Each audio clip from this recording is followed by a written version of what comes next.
प्यारे दोस्तों नमस्ते। आज मैं आपको एक अनोखे भक्त की कथा सुनाने जा रही हूँ। बहुत पहले की बात है। एक किसान था। वो बिल्कुल निरक्षर और गंवार था, पर वो बहुत ही भोला था।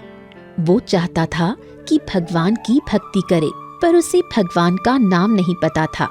वो एक साधु के पास गया और उनसे भगवान का नाम पूछने लगा। गुरुजी, मुझे एक भगवान का नाम बता दीजिए जिसके नाम का स्मरण मैं दिन रात करता रहूं और साथ ही मैं अपना काम भी करता रहूं। इससे कम से कम मेरा अगला जन्म सुधर जाएगा। साधु ने कहा, तुम अंगमोचक नाम का जाप करो। जब किसान वो नाम याद करता हुआ अपने घर चला गया, अंगमोचक, अंगमोचक, अंगमोचक। उसकी स्मृति थोड़ी कमजोर थी। अब वो अंगमोचक शब्द भूलकर घमोचक शब्द को बोलने लगा। घमोचक, घमोचक, घमोचक, घमोचक, घमोचक, घमोचक। दिन गुजरते गए। एक दिन भगवान विष्णु शेष नाग पर बैठे हुए हौले हौले मुस्कुरा रहे थे। माता लक्ष्मी बगल में बैठी थी। वो विष्णु जी के मुस्कुराने का कारण पूछने लगी। भगवान ने कहा, धरती पर मेरा एक भक्त है, वो मेरे नाम को रट रहा है। उस नाम का वेदों में उल्लेख तक नहीं है। वो अपने भोलेपन की वजह से मेरा नाम का गलत उच्चारण कर रहा है, पर उसके हृदय में मेरी ही छवि बसी है। माता लक्ष्मी ने कहा, क्या सचमुच वो आपका परम भक्त है? चलिए हम चलकर उसकी परीक्षा लेते हैं। विष्णु जी ने लक्ष्मी जी की बात मान ली और दोनों भूलोक चले गए।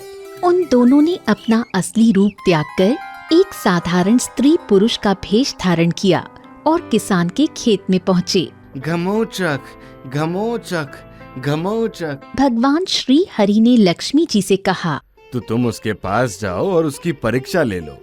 उन्होंने लक्ष्मी जी को किसान के पास भेज दिया और स्वयं उस खेत के पास बने गड्ढे में छिप गए। लक्ष्मी जी ने किसान के पास जाकर पूछा, भाई तुम ये किसका नाम जप रहे हो? किसान की इच्छा हुई कि वो जवाब दे, पर उसने सोचा, कुछ बोलूंगा तो मेरी भक्ति में बाधा पड़ेगी। इसलिए वो चुप ही रहा। पर लक्ष्मी जी भी हठी थी। वो लगातार प्रश्न पूछती रही। किसान ने अब चिढ़कर कहा, तेरे भरार का नाम ले रहा हूँ। लक्ष्मी जी को लगा कि शायद किसान ने उन्हें पहचान लिया है। उसकी चिढ़ को नजरअंदाज करते हुए लक्ष्मी जी ने फिर पूछा, क्या तुम मेरे भरतार का नाम जानते हो जो उनका स्मरण कर रहे हो? वो कहाँ है? किसान अब गुस्सा हो गया। वो बोला, होगा वहीं कहीं, किसी गड्ढे में पड़ा होगा। तुम जाकर खुद ही ढूंढ लो। अब लक्ष्मी जी का विश्वास पक्का हो गया। उन्होंने विष्णु जी को आवाज दी और बाहर आने को कहा। वो विष्णु जी से बोली, ये तो सचमुच आपका परम भक्त है। इसने मुझे भी पहचान लिया और आपके बारे में भी सब कुछ जानता है।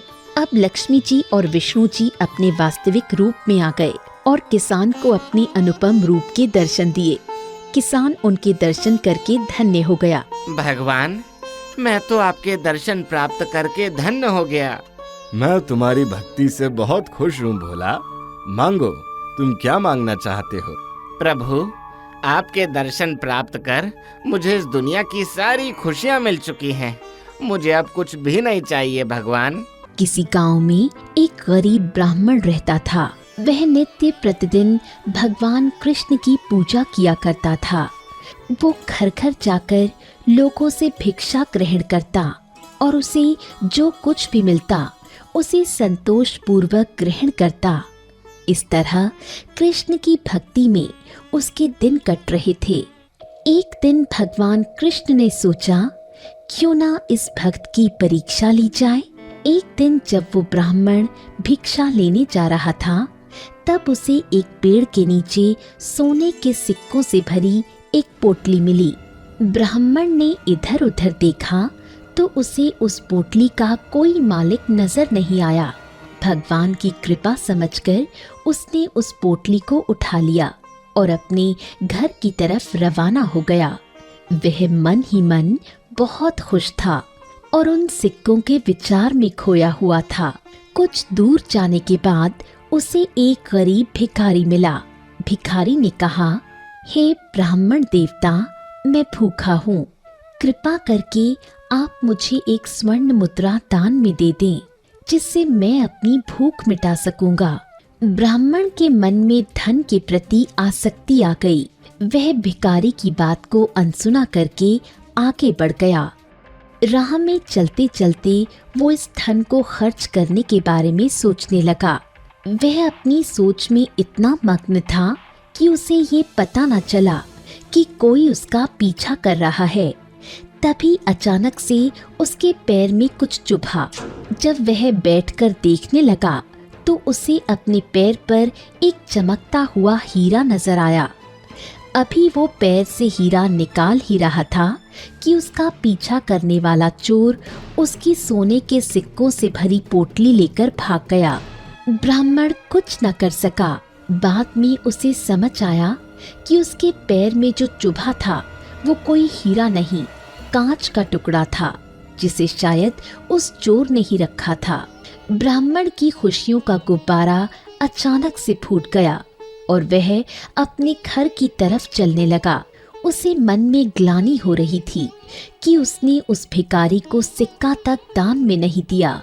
उसके पछतावे को देखकर भगवान कृष्ण मनुष्य का वेश धारण करके उसके सामने आए और बोले, हे ब्राह्मण देवता, ये सिक्का मेरी तरफ से दान में ग्रहण करें। और उसके हाथ में एक सोने का सिक्का थमा दिया और वहां से चले गए। अब ब्राह्मण का उस सिक्के के प्रति कोई लोभ न था। कुछ दूर जाने पर उस ब्राह्मण ने देखा एक मछुआरे ने एक मछली अपने जाल में पकड़ रखी है, जो पानी से बाहर रहने के कारण तड़प रही थी। ब्राह्मण से उस मछली का तड़पना सहा ना गया और वो मछुआरे के पास जाकर बोला, भैया तुम ये सिक्का रख लो और मुझे ये मछली और ये घड़ा दे दो। मछुआरा सहज ही मान गया। ब्राह्मण ने तुरंत ही उस मछली को पानी से भरे हुए मटके में रख दिया और घर लौट गया। ब्राह्मण की पत्नी ने पूछा, अजी आज भिक्षा में क्या लाए हैं? तब ब्राह्मण ने उसे सारे दिन की आप बीती बताई और कहा, कल मैं इस मछली को नदी में छोड़ कर आऊंगा। अगले दिन सुबह जब नदी के पास उसने उस हांडी से मछली को निकालकर नदी में छोड़ा तो तभी उसे उस घड़े में कोई चमचमाती हुई चीज नजर आई। उसने जब घड़े में हाथ डालकर उसे बाहर निकाला तो देखा कि घड़े में एक बड़ा सा हीरा था। उसे बड़ा आश्चर्य हुआ। जब उसने मछुआरे से वो घड़ा लिया था तब तो वो खाली था और रातों रात उसमें वो हीरा कहाँ से आ गया।